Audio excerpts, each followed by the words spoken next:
ہر اس کھیل کو جس میں پیسہ لگایا جائے اور ایک کا فائدہ ہو دوسرے کا نقصان. جی سمجھ میں آ رہا؟ کرکٹ کھیلنے والے جوا کسے کہتے ہیں؟ ہر اس گیم کو، ہر اس کھیل کو جس میں پیسہ لگا کر ایک کا فائدہ دوسرے کا نقصان ہو جائے اس کو کہتے ہیں جوا. تو اللہ تبارک و تعالیٰ نے فرمایا کہ اس جوے کو بھی ہم نے تم پہ حرام کر دیا ہے جس میں کسی کا نفع اور کسی کا نقصان ہو جائے. تو اللہ تبارک و تعالیٰ نے اس طرح سے شراب اور اس کے ساتھ ساتھ جوے کو حرام کر دیا. اس کے بعد سورہ انعام کا ذکر ہوتا ہے. انعام کہتے ہیں جانوروں کو، چوپائیوں. اس سورت میں یا سورہ انعام میں اللہ تبارک و تعالیٰ نے کفار و مشرکین کے اس عمل کی مذمت کی ہے جس میں وہ کیا کرتے تھے کہ ان کے گھروں میں جو جانور ہوتے تھے جیسے گائے ہو، بکرا ہو، بیل ہو وغیرہ، کیا کرتے تھے جو 360 مکے کے اندر انہوں نے بت رکھے تھے وہ کیا کرتے تھے ایک بت کے نام پر ایک جانور کو چھوڑ دیتے تھے. ہمارے پاس بھی آج کل ایسا ہوتا ہے کہ فلاں خدا کے نام پہ یہ جانور ہے لہٰذا اس کو چھوڑ دیے. نہ اس کو کوئی کاٹ سکتا تھا، نہ کوئی اس کا دودھ نچوڑ سکتا تھا، نہ اس سے کوئی کام لے سکتا تھا، بلکہ اس کو ایسے ہی چھوڑ دیا جاتا تھا. تو اللہ تبارک و تعالیٰ نے اس کی مذمت کی، فرمایا کہ یہ جانور اللہ تبارک و تعالیٰ نے تمہیں حلال کی ہے. تو اس کو اس طریقے سے بتوں کے نام پہ چھوڑنا یہ قطعاً اللہ تبارک و تعالیٰ کے نزدیک شرک کے برابر ہے کہ تم اللہ کے برابر بتوں کو اور بتوں سے نسبت جانوروں کو جوڑ رہے ہیں، تاکہ ان کی تمام کی تخلیق کرنے والا اللہ تبارک و تعالیٰ ہے. نہ صرف جانوروں کو بلکہ مکے کے لوگ کیا کرتے تھے کھیتی، پہلے تو کھیتی ہوتی نہیں تھی وہاں پہ، جتنا بھی تھوڑا بہت کھیتی ہوتی اس میں سے جو راس کرتے اس میں سے بھی دھن چاول وغیرہ کو کیا کرتے وہ فلاں بت کے نام پہ فلاں بت کے نام پہ ان کے چھوڑ دیتے تھے یا اس کو پھینک دیتے تھے، ویسٹ کر دیتے تھے. تو اللہ تبارک و تعالیٰ نے ان تمام چیزوں کی یہاں پر اس سورہ میں مذمت کی ہے. پھر سورہ انعام کی ہی شروعات میں اللہ تبارک و تعالیٰ نے حضور صلی اللہ علیہ وسلم کو ایک بات کی تسلی دی. تسلی کیا تھی کہ اللہ تبارک و تعالیٰ کے پیارے نبی جب دین کی دعوت دیتے تو کفار ہر طرح کی دکھاتے، باتوں کو قبول نہیں کرتے اور آپ علیہ السلام کے خلاف اتنی زیادہ بغاوت کو کرتے.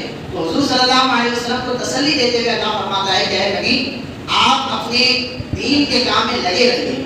یہ کفار نہ صرف یہ بلکہ ان کے باپ دادا کے سامنے بھی جب پہلے کے نبیوں نے دین کی بات کی، اسلام کی بات کی، توریت و زبور کو پیش کیا تو یہ لوگ ایسے ہی انکار کریں، نبیوں کو ستائے ہیں، نبیوں کا قتل کیے ہیں، نبیوں کو برا بھلا کہے ہیں. لہٰذا آپ دین کی خدمت میں لگے رہیے، ان کا کام یہ کریں گے آپ اپنا کام کرتے جائیں.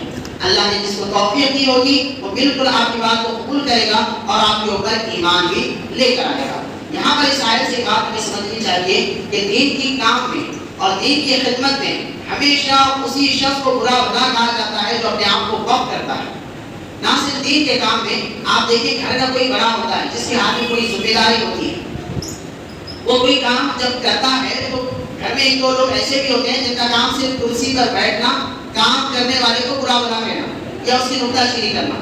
ایسے لوگ ہمیشہ ہر گھر میں آپ کو ملیں گے. تو یہاں پر اللہ تبارک و تعالیٰ یہی فرما رہا ہے کہ کام کرنے والے کو کام کی اہمیت معلوم ہوتی ہے اور اس میں کتنا جذبہ لگتا ہے، محنت لگتا ہے، مشقت کرتا ہے، کرنے والوں کو ہی معلوم ہوتا ہے.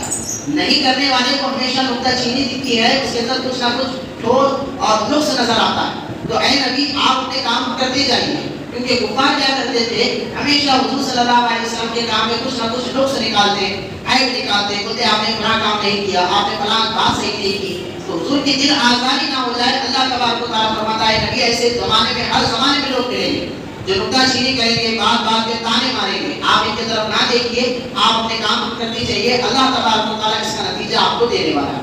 اس کے بعد سورہ انعام کی آیت نمبر 74 سے 79 تک اللہ تبارک و تعالیٰ حضرت ابراہیم علیہ السلام کا ذکر فرماتا ہے کہ حضرت ابراہیم علیہ السلام کے اس واقعے کا ذکر جس میں حضرت ابراہیم علیہ السلام نے جب جوانی کے قریب جب انہوں نے ستاروں کو دیکھا تو لوگوں سے پوچھا اے لوگوں یہ کیا ہے؟ تو لوگوں نے کہا کہ اے ابراہیم یہ ہمارا خدا ہے. تو حضرت ابراہیم علیہ السلام جب ستارے کو دیکھتے رہے اچانک ستارہ ڈوب گیا. تو ابراہیم علیہ السلام نے فرمایا یہ ایسا خدا ہے جو کہ زیادہ دیکھنے کے بعد ڈوب بھی چلے جاتا ہے. آپ کبھی غور کریں آسمان کے ستاروں کو کبھی غور کر زیادہ دیکھنے کی کوشش کریں، دیکھتے دیکھتے دیکھتے وہ آنکھوں سے اوجھل ہو جائے گا، کہیں چلے ہی چلے جائے گا. پھر اس کے بعد حضرت ابراہیم علیہ السلام کے سامنے چاند دیکھا، جو چاند کو دیکھ کر لوگوں سے پوچھا، لوگوں نے کہا کہ یہ بھی ہمارا خدا ہے. تو جیسے ہی رات کی چاندنی ختم، صبح کا سویرا آ گیا، چاند ڈوب گیا. تو ابراہیم علیہ السلام نے فرمایا یہ کیسا خدا ہے؟ رات تک تو ٹھیک ٹھاک نظر آیا، صبح آتے ہی آ گیا. تو لوگوں نے کہا کہ دیکھو صبح کا خدا ہمارا سورج ہے، سورج ہمارا دیوتا ہے. تو حضرت ابراہیم علیہ السلام نے جب اس پہ غور و فکر کی تو جو ہی رات آ گئی سورج ڈوب گیا. تو حضرت ابراہیم علیہ السلام نے لوگوں کو جمع کیا، فرمایا کہ یہ ایسے خدا ہیں جن کا تم پرستش کرتے ہو. یہ ستارے ہیں کہ ڈوب چلے جاتے ہیں، ٹوٹ جاتے ہیں. یہ چاند ہے جو صبح کے ساتھ ڈوب جاتا ہے. یہ سورج ہے جو رات کے ساتھ کہیں غائب ہو جاتا ہے. خدا تو وہ ہوگا جو کہ ان تمام چیزوں کو پیدا کرنے والا ہوگا، اور وہ خدا وحدہ لا شریک اللہ تبارک و تعالیٰ کی ذات ہے. اس طریقے سے اللہ تبارک و تعالیٰ کے نبی نے تمام لوگوں کو جو نصیحت کی اس کا ذکر اللہ تبارک و تعالیٰ نے 7ویں پارے کے آخر میں ذکر کیا ہے. اب اسی کے ساتھ ہمارے 8ویں پارے کا